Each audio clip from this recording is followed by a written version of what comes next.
Well, hello there, my young readers, and welcome back to the channel. And if you're new, welcome. I'm so glad you could make it. All aboard for a very special story time, my young readers. Today, we're steaming back to where it all began with the very first Thomas the Tank Engine story ever published.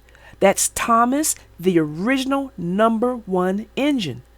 Did you know the cheeky Thomas we love started out quite differently? In these original tales, because there are 3 stories in this video, you will meet a younger, more boastful Thomas, restless in the sheds and itching to prove himself. It's fascinating to see how our beloved Blue Engine's character first chugged onto the page before becoming the loyal friend we love and know today. Hi, my young readers. Before we get right back to today's video, I just thought I'd pop in and let you all know many of you have kindly asked how you could support the channel. To help keep our storybook world growing brightly, I've set up a simple way to offer a virtual cup of coffee, or cocoa, whichever you prefer, via Ko-fi. There is a link for this in the description. Your support means the world. It directly helps me. Every single coffee is a huge hug of encouragement, and it helps me dedicate more time to creating joyful, engaging, and meaningful content for my young readers. Storytime is a gift we share, and your support helps me keep giving it. Thank you for being part of this cozy storybook world. Whether you can support with a coffee, by sharing our stories, or simply by tuning in, I appreciate all of you.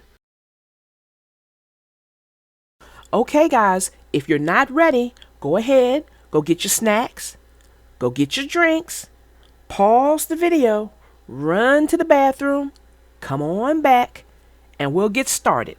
And I will see you all in the next video. Stay tuned.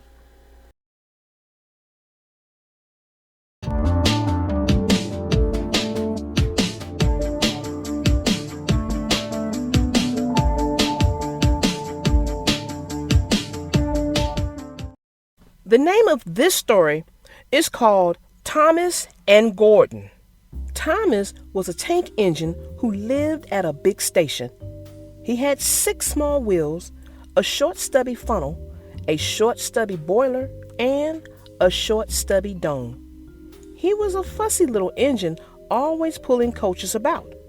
He pulled them to the station, ready for the big engines to take out on long journeys.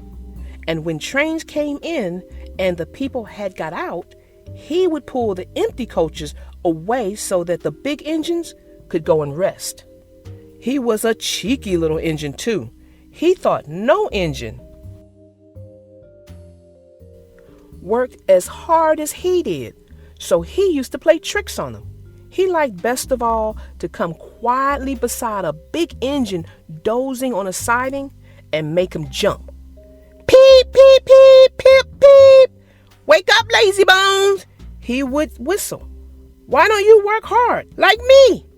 Then he would laugh rudely and run away to find some more coaches. One day, Gordon was resting on a siding. He was very tired. The big express he always pulled had been late, and he had to run as fast as he could to make up for lost time. He was just going to sleep when Thomas came up in his cheeky way. Wake up, lazy bones, he whistled. Do some hard work for a change. You can't catch me. And he ran off laughing. Instead of going to sleep again, Gordon thought how he could get Thomas back. One morning, Thomas wouldn't wake up.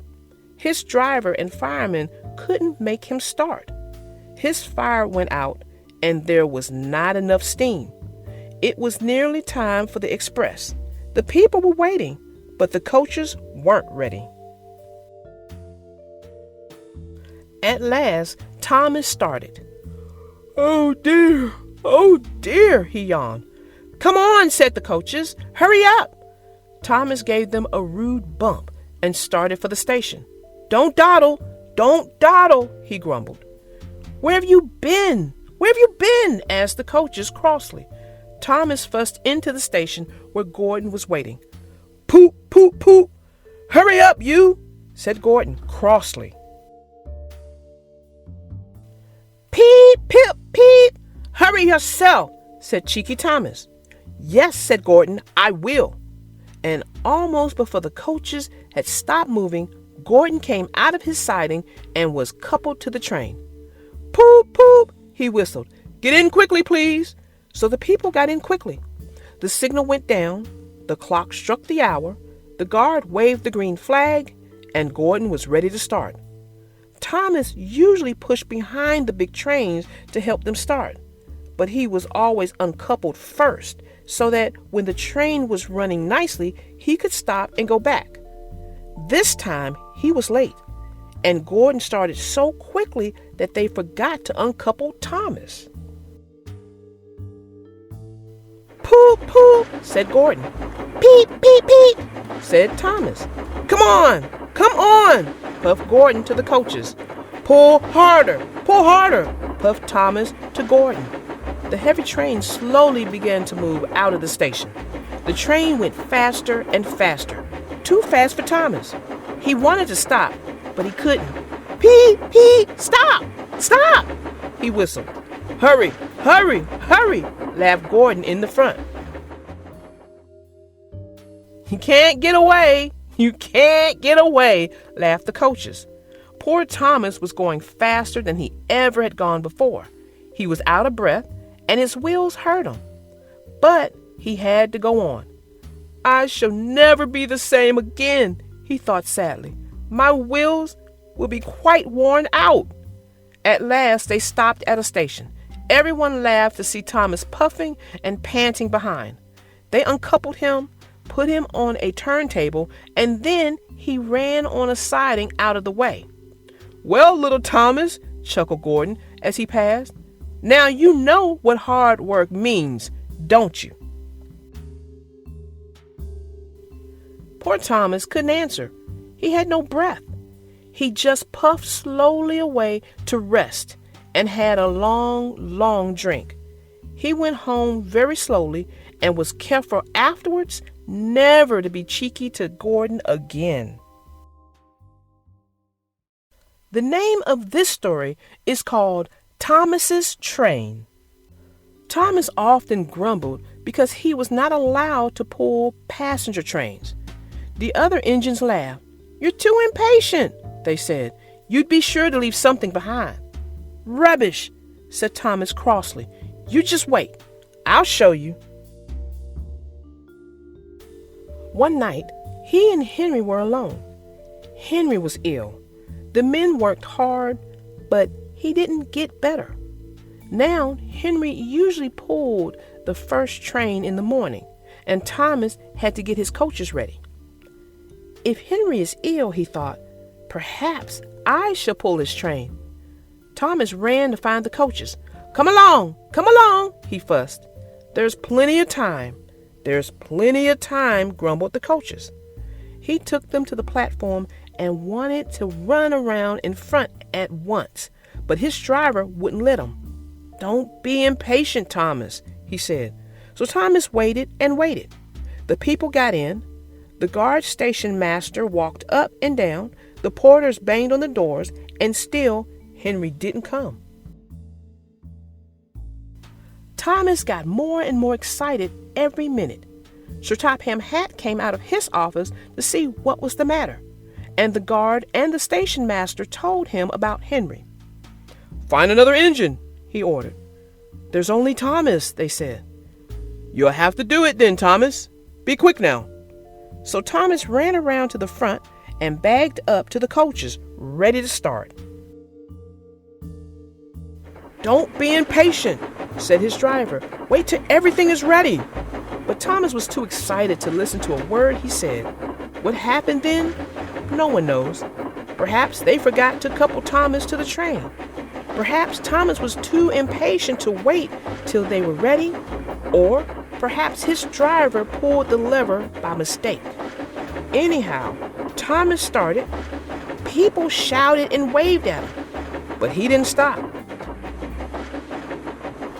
They're waving because I'm such a splendid engine, he thought importantly. Henry says it's hard to pull a train, but I think it's easy. Hurry, hurry, hurry, he puffed, pretending to be like Gordon. As he passed the first signal box, he saw the men leaning out and waving and shouting. They're pleased to see me, he thought. They've never seen me pull a train before. It's nice of them to wave. And he whistled, peep, peep, thank you, and hurried on. But he came to a signal, danger. Bother, he thought. I must stop. I was going so nicely too.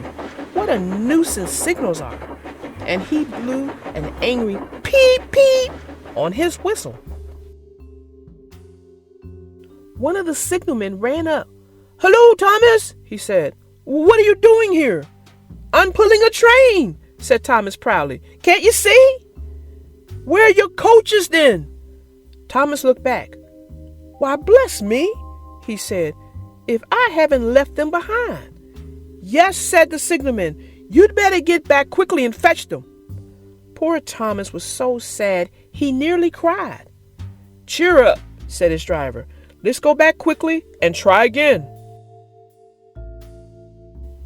At the station, all the passengers were talking at once.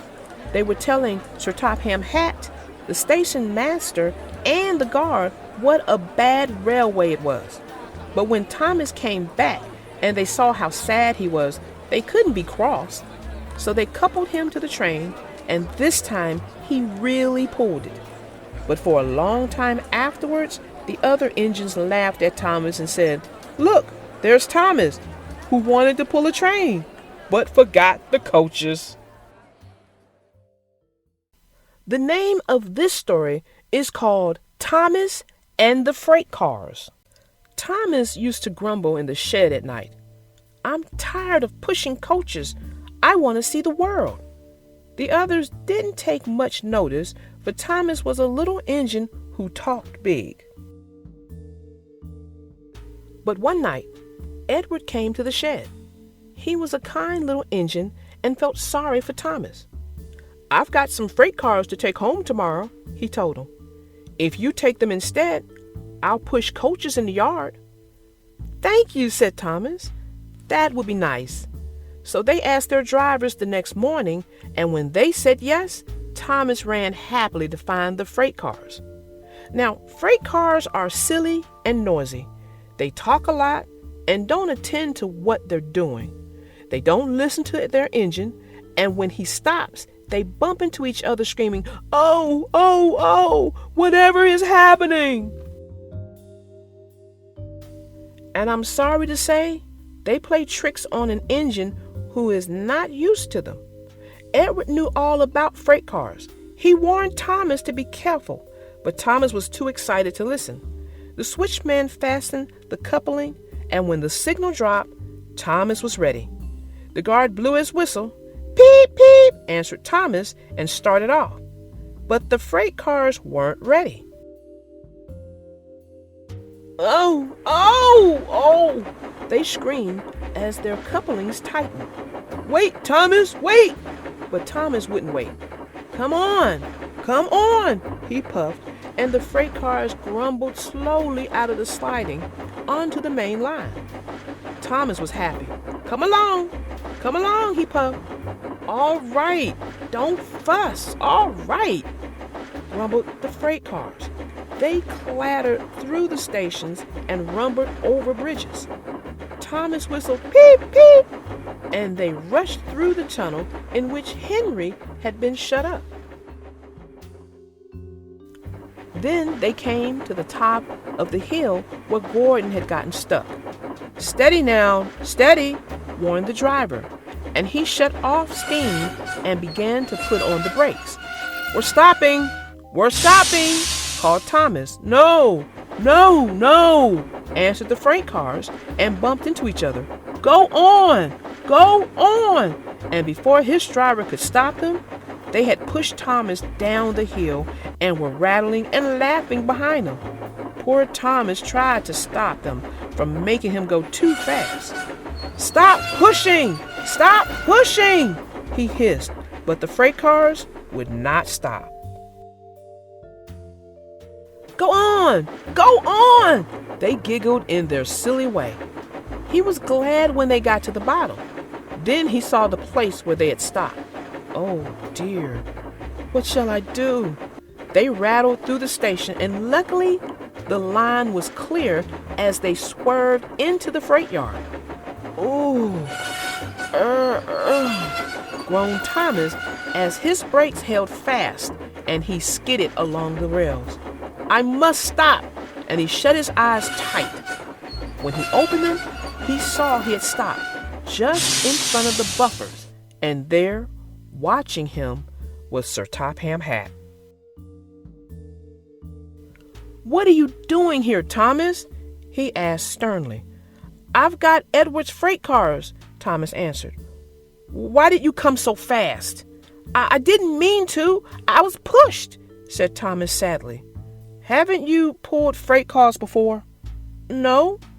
Then you've got a lot to learn about freight cars, little Thomas. They are silly things and must be kept in their place. After pushing them about here for a few weeks, you'll know almost as much about them as Edward. Then you'll be a really useful engine.